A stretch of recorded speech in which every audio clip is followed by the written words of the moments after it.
शानदार कोठी थी। वे एक फेमस समाज सेविका थीं। आए दिन मीटिंग अटेंड करती थीं। उनके 2 बेटे थे। दोनों ही अच्छी पोस्ट पर थे और अपनी माँ को बहुत ही ज्यादा चाहते थे। अभी हाल ही में उन्होंने अपने बड़े बेटे कौशल की शादी की। खूब दान दहेज मिला और कुछ दिनों के बाद बहू नीलू ने खाना बनाया तो शालिनी जी किचन में आकर कहने लगी, बहू यह क्या, इतनी सारी सब्जी और इतना सारा सामान तुमने किचन में क्यों फैला कर रखा है? मम्मी जी, इतने सारे लोग हैं तो मुझे जितनी भी डिश बनाना आती है मैं बनाकर खिलाऊंगी तो सब मेरी तारीफ करेंगे और सबको पता चल जाएगा कि मैं एक बहुत अच्छी कुक भी हूँ। तो इसमें तुम्हारी तो तारीफ होगी, लेकिन मेरा तो नुकसान हो जाएगा ना। इतना सामान तुम बर्बाद करोगी। तुम्हें पता नहीं है, ये इतनी बड़ी कोठी मैंने ऐसे ही नहीं बनाई है। एक एक पैसा जोड़ा है। कोई जरूरत नहीं इतना सब काम करने की। चुपचाप थोड़ी सी सब्जी और गिनकर सबके लिए 2-2 रोटियां बना लो। हाँ। नीलू बड़े आश्चर्य से बोली, 2-2 रोटी? इतने में क्या होगा मम्मी जी? पता नहीं है, शाम की बची हुई भी रोटियां फ्रिज में रखी हुई हैं। सब लोग वो रोटियां भी खा लेंगे, बस पूरा हो जाएगा। लेकिन मम्मी, बासी रोटी खाने से तो सारे लोग बीमार हो जाएंगे ना? चुप रहो तुम, कोई भी बीमार नहीं होगा। हमारे यहाँ इतना फालतू बर्बाद करने के लिए नहीं है। अपने घर में तुम जो भी करती रही हो ना, वह वहीं करना, लेकिन यहाँ यह सब नहीं चलेगा। हाँ, जैसा मैं कहूँ वैसा ही करना होगा। जी मम्मी जी, ठीक है। शालिनी रोज नीलू से ऐसे ही कम खाना बनवाती। वह बहुत कंजूस थी, लेकिन अपने आप सबसे पहले और खूब खाती थी। जैसे ही खाना बनता वैसे ही शालिनी कहती, बहू, मेरे लिए खाना ले आओ। मुझे तो अपनी दवा खानी है और वैसे भी मैं बहुत कमजोर हो गई हूँ। बाद में नीलू के खाने का नंबर आता तो वह देखती कि कभी सब्जी खत्म हो गई है या कभी रोटी ही नहीं रह गई। तो वह मन ही मन में कहती, हे भगवान, अब मैं कैसे खाऊंगी? सब्जी तो रह ही नहीं गई है। वैसे भी सब्जी में इतना कम तेल पड़ा हुआ है, न मसाला ढंग से पड़ा हुआ है। ये गले के पार नहीं उतरेगी। उसमें भी यह सब्जी खत्म हो गई, रोटी भी नहीं है। एक रोटी बची है, मैं ऐसे कैसे खा पाऊंगी? वो शालिनी के पास जाकर कहने लगी, मम्मी जी, मैं भूखी रह जाती हूँ। थोड़ा ज्यादा खाना बनवाया कीजिए। अरे बाप रे बाप, कितना खाती है तू? तू तो बहुत पेटू है। नीलू को शर्म आ गई। अब वह शर्म के मारे कहती ही नहीं थी। धीरे धीरे वह कमजोर होने लगी।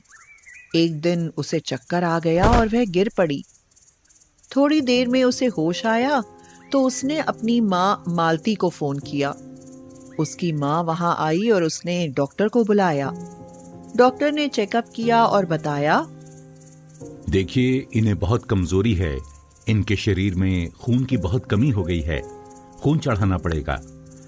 विटामिन प्रोटीन की कमी की वजह से यह हाल हुआ है इनका। आप इन्हें पहले तो हॉस्पिटल में एडमिट करवाएं, अच्छी देखभाल करें, अच्छा और पौष्टिक खाना खिलाएं। यह सुनकर शालिनी बोली, कुछ नहीं, यह आजकल की कमजोर पीढ़ी की बातें हैं। मुझे देखो, मैं भी तो इसी घर में रहती हूँ, वही खाती हूँ जो यह खाती है, लेकिन मैं तो ठीक हूँ। यह सब ड्रामा और मक्कारी है और कुछ नहीं है। यह सुनकर नीलू की मम्मी मालती बोली तो कुछ नहीं, लेकिन उन्होंने नीलू से सारी बातें पूछ ली। वह शालिनी से लड़ना नहीं चाहती थी, इसलिए वह अपनी बेटी नीलू को अपने साथ अपने घर ले गई और वहां हॉस्पिटल में भर्ती करवा दिया। थोड़े ही दिनों में नीलू की तबीयत ठीक हो गई। अब की बार मालती ने चलते समय खूब ढेर सारा खाने पीने का सामान अपनी बेटी के साथ भेज दिया। यह देखकर शालिनी खुश हो गई। वह बोली, बहू, और खाना बनाने की जरूरत भी नहीं है अब। पहले इतना ढेर सारा सामान खत्म कर लो, फिर कुछ बनेगा। यह सुनकर तो नीलू ने अपना माथा ठोक लिया और बोली, क्या फायदा रहा, इतना सारा फालतू सामान लेकर आई, इन्होंने खाना बनवाना भी बंद कर दिया। अब शालिनी के दूसरे बेटे विकास की भी शादी हो गई। छोटे बेटे विकास की पत्नी शनाया बहुत तेज तर्रार थी। उसको खाना बनाने के लिए कहा गया। वह जैसे ही किचन में पहुंची, शालिनी पहुंच गई और शनाया से कहा, बहू, सबके लिए गिन गिन कर रोटी बनाना, फालतू ना हो। और हाँ, सब्जी एक ही बनाना, उसमें भी तेल बहुत कम डालना, मसाले भी ज्यादा बर्बाद मत करना। यह सुनकर शनाया बोली, बट वाई? क्यों? क्या हमारे यहाँ कुछ है नहीं? हमें इतनी किफायत करने की क्या जरूरत है? तो शालिनी गुस्से में बोली, खबरदार, ज्यादा बकवास करने की जरूरत नहीं है। अगर मुझसे मुंह लगने की कोशिश की तो मैं मजा चखा दूंगी। हाँ, मैं विकास से कहूंगी। नीलू बोली, कोई फायदा नहीं है। कौशल, विकास और पापा तीनों ही लोग मम्मी की बात को मानते हैं। इस घर में इनकी ही चलती है। हमें उनकी बात माननी पड़ेगी, नहीं तो ये हमें घर से निकाल देंगी। यह सुनकर शनाया चुप हो गई। उसे समझ में ही नहीं आ रहा था कि जब उनके यहाँ इतना सब कुछ है तो फिर वह ऐसा क्यों कर रही हैं। उसने मन ही मन में अपनी सास को मजा चखाने की सोची। दूसरे दिन जब शालिनी ने कहा, बहू, आज नाश्ते में क्या बना रही हो? देखो, पराठे बनाना तो उसमें घी कम लगाना। तो शनाया बोली, मम्मी जी, मैं कहती हूँ कि पराठा बनाने की क्या जरूरत है? बिना घी की रोटी ही बना लूं। हम लोग नमक से भी तो खा सकते हैं। नाश्ता ही तो है, एक रोटी से काम चल जाएगा। यह सुनकर शालिनी बहुत खुश हो गई। नाश्ता करके मैं मीटिंग में जा रही हूँ। घर में सारा काम कर लेना, घर का ध्यान रखना। शालिनी के जाते ही शनाया ने खूब घी में तर करके पराठे सब्जी बनाई, हलवा बनाया। उसने नीलू को बुलाकर कहा, आओ दीदी, खूब छक कर खा लो। शालिनी लौटकर घर आई। उसको आज मीटिंग में भी केवल चाय ही मिली थी। उसका तो भूख से बुरा हाल था। बहू, खाना क्या बना रही हो? खाने में क्या बनाऊं मम्मी? मेरी तो कुछ समझ में नहीं आता। आजकल इतनी महंगाई है, सब्जी बनाऊंगी तो उसमें तेल पड़ेगा। टूटे हुए चावल सस्ते आते हैं, वही मैंने मंगा लिए हैं। उनमें दाल के 2-3 दाने डालकर शनाया ने उबाल दिए और शालिनी से कहा, लो खाओ मम्मी जी। पापा, भाई साहब और विकास तो बाहर से ही खाकर आते हैं। हम और दीदी रह गए हैं, तो हम लोगों का तो आज व्रत है। शालिनी कुछ नहीं बोली। रात में उसकी भूख के मारे हालत खराब थी। दूसरे दिन भी वही हाल रहा। शनाया बोली, मम्मी जी, आज नाश्ता गोल कर देते हैं। ज्यादा फिजूल खर्ची से हमारा तो नुकसान ही होता रहेगा। कम चीनी पत्ती दूध की चाय से काम चला लेते हैं। शालिनी ने चाय पी और बड़ा बुरा सा मुंह बनाया। बोली, यह तो गर्म पानी सा लग रहा है। हाँ मम्मी जी, ये हमारी सेहत के लिए भी ठीक है।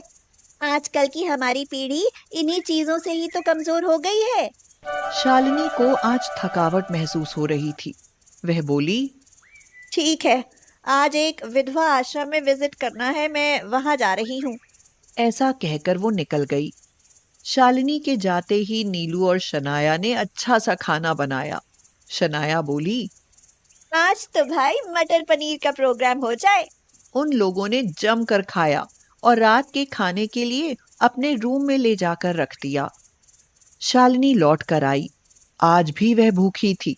उसने कहा, खाना ले आओ। शनाया 2 रोटी और साथ में उबले हुए थोड़े से आलू का भरता लाकर बोली, लीजिए मम्मी जी, तुम लोग भी खा लो।